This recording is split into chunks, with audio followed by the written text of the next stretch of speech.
மன்னிப்பு கூந்தல் எல்லாம் கேட்க முடியாது அப்படின்ட்டு வர சொன்னாரு.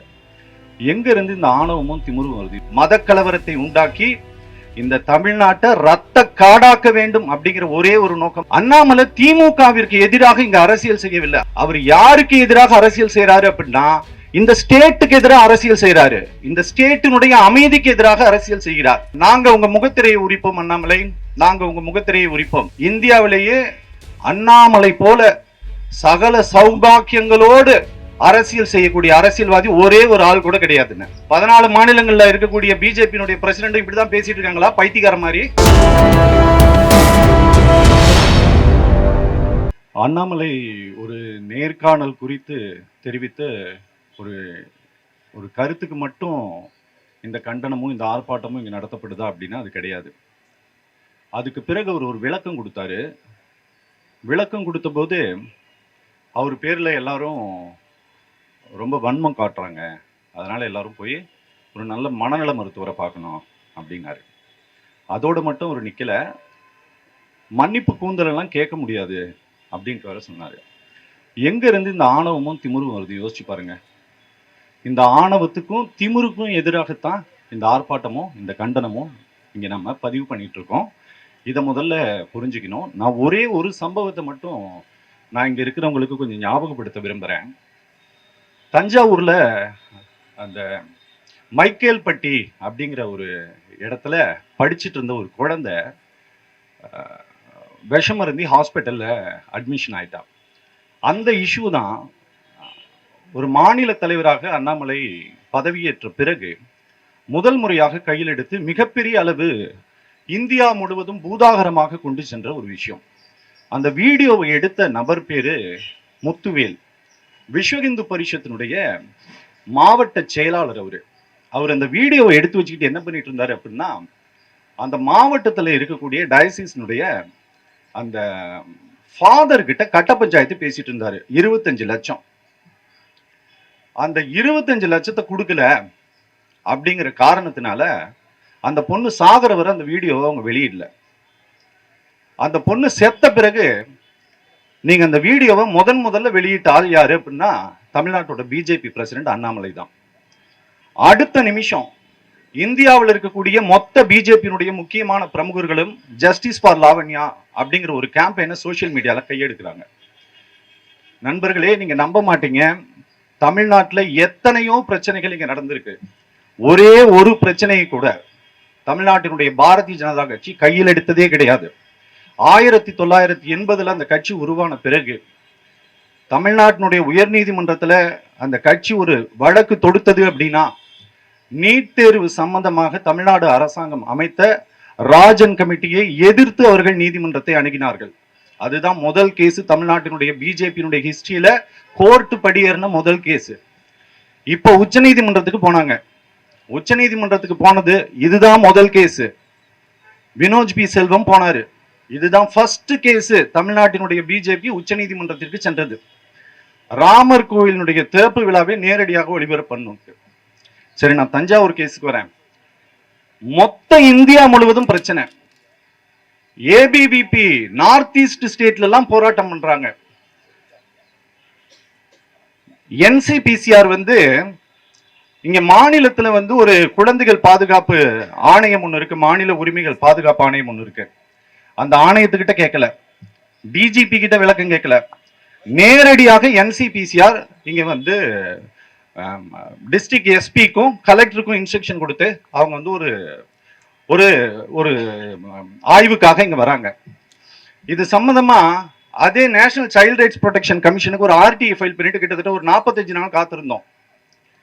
இந்த மாதிரி இந்தியா முழுவதும் எத்தனை கம்ப்ளைண்ட்ஸ் உங்களுக்கு வந்திருக்கு, தமிழ்நாட்டில இருந்து எத்தனை கம்ப்ளைண்ட்ஸ் வந்திருக்குன்னு கேட்கறதுக்காக. நீங்க நம்ப மாட்டீங்க, இந்தியாவில இருந்து ஒரு கம்ப்ளைண்ட் கூட அந்த மாதிரி ஆகல.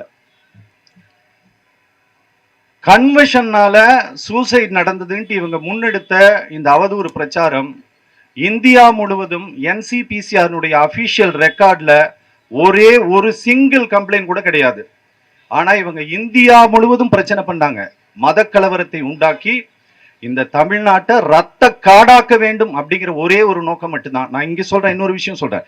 இதே வள்ளுவர் கோட்டத்துல கிருஷ்ணகிரியில் தண்ணி பிடிக்கிற சம்பவத்தில் நடந்த ஒரு ராணுவ வீரன் விவகாரம் சம்பந்தமா இங்க ஒரு ப்ரொடெஸ்ட் நடந்தது. தமிழ்நாட்டோட வரலாற்றுல முதல் முறையாக ஓய்வு பெற்ற ராணுவ வீரர்கள் ஒன்று கூடி ஒரு போராட்டம் பண்ணாங்க அப்படின்னா அது பிஜேபி நடத்தின போராட்டம் தான்.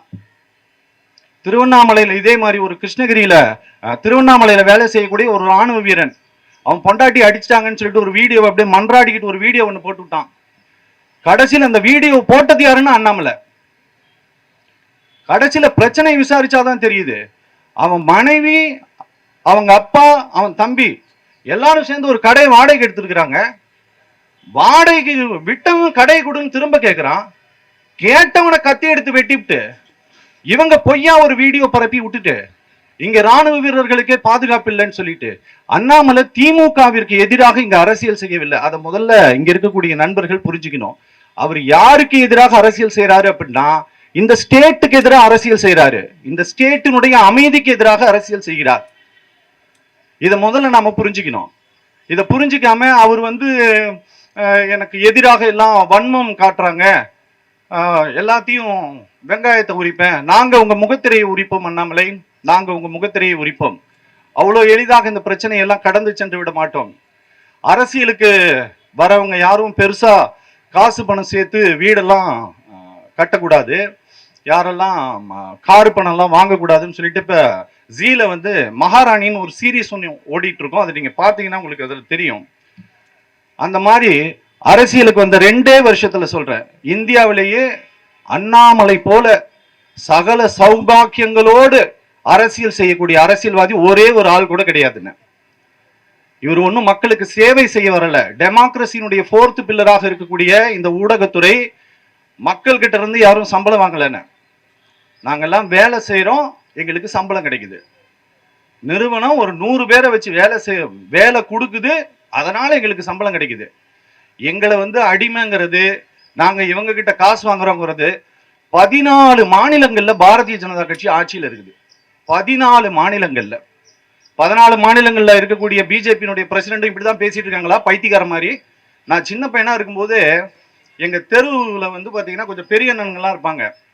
அவங்க என்ன பண்ணுவாங்கன்னா எங்க ஏரியால கொஞ்சம் மனநலம் பிறழ்ந்த ஒரு நபருக்கும், பிராந்துன்னு சொல்லுவாங்க, கொஞ்சம் பிறழ்ந்த ஒரு நபர் ஒருத்தர் இருந்தாரு.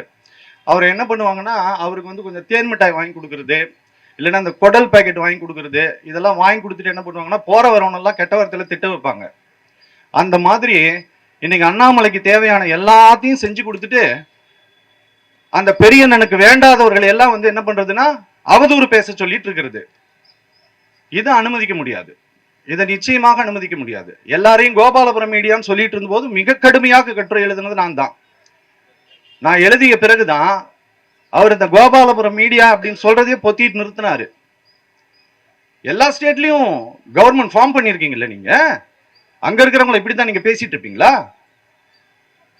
காங்கிரஸ்க்கு ஃபேவரா இருக்கிறாங்க, பிஜேபிக்கு ஃபேவரா இருக்கிறாங்கன்ட்டு நீங்க இப்படியே தொடர்ந்து பேசுங்க திரு அண்ணாமலை.